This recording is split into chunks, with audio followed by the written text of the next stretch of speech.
Hello everyone and welcome to the first round and the first game we'll be showing from the Opera Euro Rapid tournament. It's Wesley versus Magnus Carlsen, so the two world champions, and Magnus hasn't been doing all that great against Wesley lately, so let's see if he prepared something special for Wesley here with the black piece. So this is the first round and the first game that we'll be showing, so without further ado, let's check it out. It's quite an interesting game. So Wesley with the white pieces opens with e4. Sorry about that. And Magnus replies with c5, as he usually does against the e4. He goes for the Sicilian defense. Knight to f3, we have d6 and the bishop to b5 with check. Going for the canal attack, we have bishop to d7 and captures. And Wesley, of course, goes c4 and grabs hold of the d5 square. We have knight to f6, knight to c3 and the g6. And there have been so many games in this line that both of them are still well within their preparation. We have d4. Captures, and bishop to g7 by Magnus. We have f3, strengthening the e4 pawn, and here Wesley castles. F3 and the Magnus castles. We have bishop to e3, and rook to c8 by Magnus. You might think, but why not develop the knight and maybe bring this rook over to c8? They decided that this rook belongs on c8, as this is still within preparation, and this is the main line of this opening. So b3, defending the c4 pawn, and now knight to c6. We have castles by Wesley, and queen to d8 now. Magnus shifts the queen over to a5 to put pressure on the knight here, as the bishop is also slicing through this diagonal. We have queen to d2, Wesley defends that, and now queen to a5. We have rook f to d1, and now knight to d7. Magnus opens up the dark square bishop, and now there are a few games where rook a to c1 was played, but here we have knight d to e2, and it is as of move 15 that we have a completely new game. So let's see how Magnus deals with this idea. He goes a6, and we have a4 here, controlling the b5 square. We have e6 by Magnus, and now rook a to b1. You can't go grabbing pawns here, because if you capture, then the knight here is just hanging. It's attacked twice, so not something you can do. But we can show it. For example, if bishop captures on c3, you go knight captures on c3, queen captures on c3, and now queen captures on d7. Also, the bishop on e3 hangs with check, so whatever you do, you're going to be down a piece. So here, rook a to b1. And now comes rook to d8. Now Magnus wants to shift this rook to d8 and this rook to c8 if needed, or maybe even b8. So bishop to g5, Wesley forces the rook to move, or rather asking Magnus, are you interested in maybe playing bishop to f6? And Wesley would be very interested in trading off his bishop for Carlsen's very strong dark square bishop. So rook to e8, Magnus decides against this, and now bishop to f4, attacking the pawn here. And now knight d to e5. So the pawn is defended for the moment. Well, not defended right away, because you could capture the pawn, but then you just allow rooks to occupy the d file, and then it's just going to be pretty bad. Rook to d6, and where is the queen going? There is no square for this queen. The queen is just gonna be lost. You might have some counter chances with b4, but it's still gonna be a very tricky position for white. For example, if b4, you're going to capture on d6, capture on a5, and now rook captures on d1, knight captures on d1, and now you can either capture on a5 or maybe find a different move, but for example, captures, and black has no worries in the world. So instead, after knight d to e5, we have h3 by Wesley, and now rook a to d8. Now finally, the rook belongs on the d file. At some point, Magnus wants to push d5, as that's every Sicilian player's dream. King to h2, a nice prophylactic move by Wesley, and now queen to b4. We have bishop to g5, again attacking the rook, and now f6. So for the moment, Magnus kicks Wesley's bishop back, but he has weakened his structure a little bit by playing this move f6. Bishop to e3, and now knight to f7. So he's preparing to strike in the center, and here we have f4 by Wesley, nicely controlling that knight, and also asking what are your options here. And Wesley is doing much better on the clock. Since this is rapid, they both start with 15 minutes on the clock. Wesley has some 12 and a half minutes here, whereas Magnus has 9. So here Magnus strikes in with f5, and Wesley really starts thinking here. Wesley took some I think around 3 minutes in this position to figure out what's happening, as again there's a lot of pressure on this knight and you have to be very careful. You don't really have all that many active moves, so you could play something like queen to c2 to simply prevent after captures. Maybe Wesley doesn't want to allow a queen trade, but Wesley goes for the absolute strongest idea. G captures on f5, and now G captures on f5 by Magnus. You could capture with the e pawn, but with the G captures now you have a really massive center, and there's no good way for white to attack the black king. So here, knight to d4, Wesley offers a trade of knights here, and he wants to exchange Carlsen's darks for a bishop, as that piece is just a monster. But now he allows this breakthrough in the center, and Carlsen does it. He pushes d5. So captures on d5, we have captures on d5, and now bishop to g1. You do not want to worry about this bishop all the time. And now knight to d6. Now Carlsen's knight is coming to e4, and that's going to be an excellent square for this knight. We have queen to d3 by Wesley.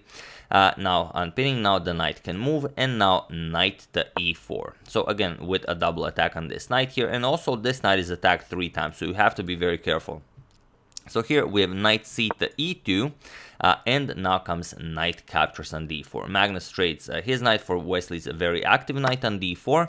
Captures, we have bishop captures, and now bishop captures on d4. And now Wesley has to decide whether to trade queens with queen captures, or rather offer a queen trade. Magnus can always decline with queen to d6, but he decides to go for knight captures on f5. And already he's putting some pressure on this f5 pawn. So here, Magnus could try and stir some trouble. You do not have knight f2 with this fork, because queen g3 check just picks up the knight.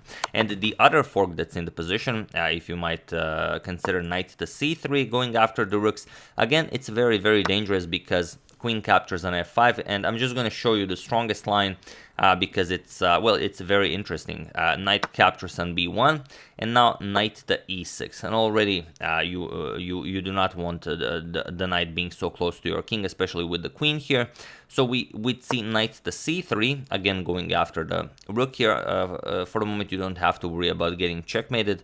There's on queen to g5 check, there's king to f7 with an attack on the knight, so everything is fine for the moment. But after some trades here, captures, and queen to g5 check going after the rook, we would see this king f7, queen captures on d8, we'd seen queen captures on f4 with check, king to h1, and now knight captures on d1, but now queen captures with check, and you win back the knight. King g7, let's say, and now queen captures here, ends with white being up a pawn. So not the greatest idea here, just going after that. So here Magnus played king to h8 instead, not going for some cheap forks, and now rook b to c1. Now Wesley wants to bring the rook over to c7, as that is every rook's dream. We have queen to d6 guarding against rook to c7, and now queen to e3 by Wesley. It's a very sneaky idea, because the rook is also on this same file, but you know, it doesn't seem like the black knight has all that many great squares to jump to, and they are both on 3.5 minutes here, so they have to play very quickly. So here Magnus goes for knight to g5. It's an interesting idea. Another idea is maybe just shift all of your attention to the g pawn here, but Magnus goes for knight to g5. He attacks the queen here, but Wesley just moves it. Queen to f2, still keeping an eye on the f4 pawn. Knight back to e4, again attacking the queen, and now Wesley doesn't repeat. He doesn't want to draw here. Wesley goes queen to h4. Now, what do you do here? Well, he's gonna try rook to c2. He's gonna play the other rook to c1, and he wants to get his rook to c7 and put some pressure on Carlsen's h7 pawn. So rook to f8, as the f pawn is still under attack. The knight is attacking it. We have rook to c2. Now Wesley will start slowly mounting the pressure, and Magnus doesn't want to play something passive like rook to d7 to take care of the c7 square. Instead, he goes queen to g6. And now, okay, he's planning to bring the rook here. He's going to put a lot of pressure on the g2 pawn, and Wesley needs to do something about that. But he says best way to take care of that is by activating my pieces as much as possible. So rook to c7 and rook to g8. Now here Magnus is threatening checkmate, and rook to g1. Wesley nicely defends it, and now rook to c8, forcing this rook to either capture the rook or capture the pawn or just move, because Magnus wants to get another attacker into the game. So Wesley says, I'm pretty sure this is fine, we're going to capture on b7, rook captures, and now Magnus goes for rook to c3. So what do you play here? c2 is for the moment not available as the knight guards it, but rook to c2 3 is also very active. But now Wesley goes for the only move that gives him the advantage, and that is knight to e6. He has to block the g file with knight to g5, otherwise he's just lost. So here the c2 square has been vacated. Now Magnus occupies it with rook to c2. And now comes knight to g5, and now it's going to be very tricky breaking through this g file. So rook to g7, Magnus offers a rook trade. Now rook b8 check. We have rook g8, and now we have rook captures on g8 with check.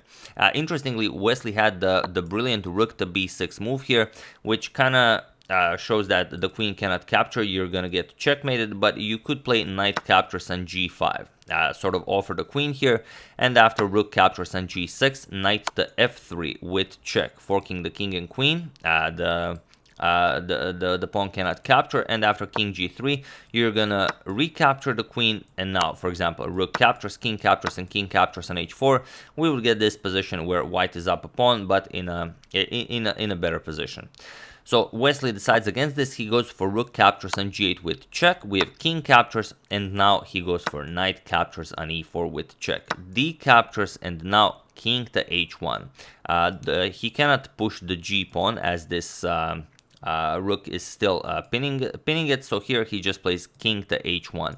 Queen to e7 is also very, very strong. Queen to d8 check, also very, very strong, but Wesley prefers king to h1. And here Magnus goes king to g7, and that's a king to g7, and that's a very odd move to play. There were some other lines that you could try, but they are incredibly tricky to find because Wesley's idea is g4, and here you could try and trick white by playing rook to d2, and now if white attempts g4, then you play queen to c6, and you don't have to worry about anything. Now you're threatening to push the pawn and open up a discovery. The rook is cutting off the white king from reaching the second rank, and even if you open up a discovery here with check, you're just going to play king to f8, and there's nothing more for white to do here. All of the squares are covered here, so it's perfectly fine, and black's going to win this.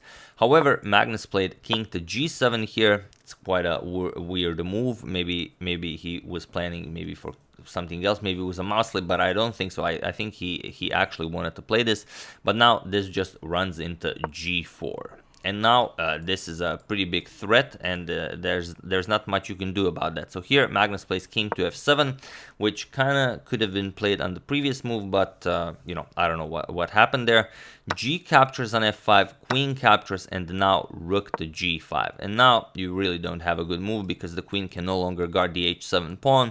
Once Magnus moves the king, it's just over. So here Magnus goes on a checking spree. He plays rook c1 check, king g2, rook to c2 check, king f1, rook c1 check, king to e2, rook to c2 check, and now king to e1 by Wesley.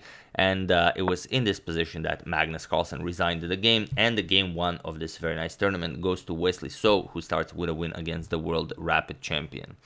And yeah, you don't really have a good idea here, because if you continue checking, for example, you go rook to c1 with check, you're just gonna get king to d2 attacking the rook, and now you're gonna play queen to c8 defending, but it's not enough. Now to save the rook, you have to give up the game. Captures with check, king e6, and now it's just checkmate. Queen h6 check, king wherever, king to d7, rook g7 check, and that's it. King e8, queen to h8 is checkmate. And another thing, after this king to e1 move, even if you don't start with something like this, you could play queen to d7, but it will not help you. Yes, you've avoided the capture, but now again, just queen captures with check, king e6, rook to g6 check, and that's it. King d5, you're going to capture with check, king to c5, and now let's say queen d6 is checkmate. So again, a tough start for Magnus Carlsen, but a great victory for Wesley So in round 1 of this very nice tournament. So yeah, that's the game. Hope you guys enjoyed it. We'll see what happens next, as I'm planning on covering the entire tournament. So we'll see if Magnus bounces back, and can Wesley maintain such a great playing style. So yeah, hope you guys enjoyed it. I would like to thank 3201, Tazo Sarampatsis, Tarash Karpiak, Steven Reich says happy birthday to Ayla C, and Wayne Hoy for your contribution to my channel. Thank you a lot, I really appreciate it. As usual, you can check 2 of my previous videos here. Thank you all for watching, and I will see you soon, continuing the coverage of this very nice tournament, checking up on your wonderful suggestions and whatever else happens in the chess world. So thank you all, I will see you soon, and have an excellent rest of your day.